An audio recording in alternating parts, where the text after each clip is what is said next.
cases of broccoli cheddar soup over concerns they contain too much of an unintended ingredient. That ingredient? Bugs. We know insects regularly come into contact with our food, but how many are you actually eating? And is it okay? Let's start with an extreme example. Figs, and their conspicuously close bond with certain bugs. Around 80 million years ago, wasps started pollinating figs. And today, each of the approximately 750 fig tree species depends on at least one unique species of tiny wasps. Pollinator-plant relationships can get hyper-specific, and figs guard their flowers especially tight for fig wasps.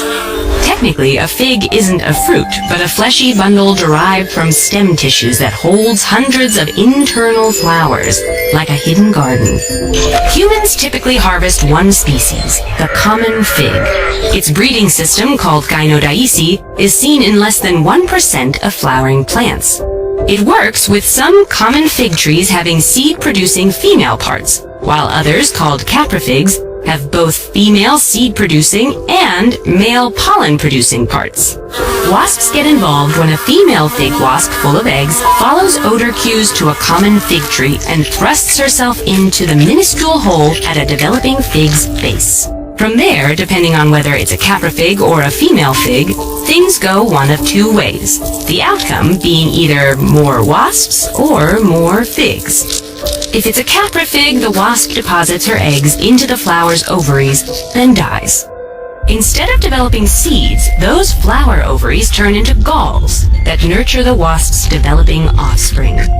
Wingless and blind, the males hatch first, open the remaining galls, and fertilize the developing females. Yes, oftentimes they're sisters, unless another wasp laid eggs here. Next, the males dig exit pathways they never use themselves, because they die before leaving the fig. Finally, the already fertilized females hatch, exit through the male-made holes, getting coated with pollen on the way, and fly off to other figs. If a wasp winds up in a female fig, however, she can't lay her eggs because the flowers are structured differently. So she dies without offspring. But she did pollinate the fig's flowers, so the tree can reproduce. Female wasps don't know which kind of fig they're entering, and whether it'll give her offspring or use her to make its own, because fig trees smell the same, regardless of sex.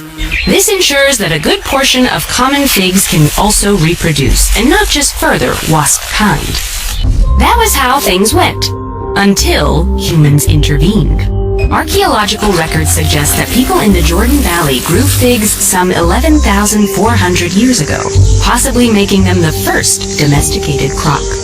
When a genetic mutation emerged that allowed the tree's fruit to ripen without being pollinated, people began propagating it with cuttings.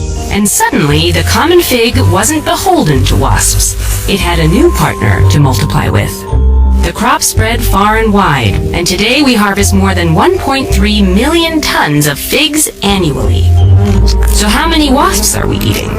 Well, store-bought fresh figs are typically of the common fig varieties that ripen without pollinators, so they're wasp-free. Many that are sold dried, however, still require pollination. But of these, we usually don't eat caprifig fruits, where the mother wasp and her male offspring die. Instead, we eat dried figs from female trees, which may contain a female wasp that attempted and failed to lay her eggs in it.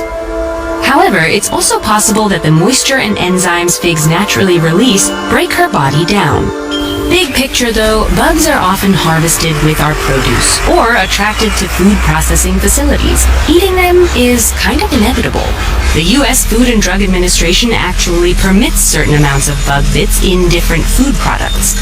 For example, no more than 30 insect fragments per 100 grams of peanut butter, or over 2,500 aphids in 10 grams of hops.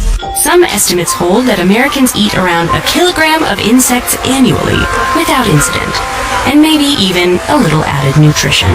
After all, insects feature in over 2 billion people's traditional diets and are relatively sustainable. So maybe chew on that.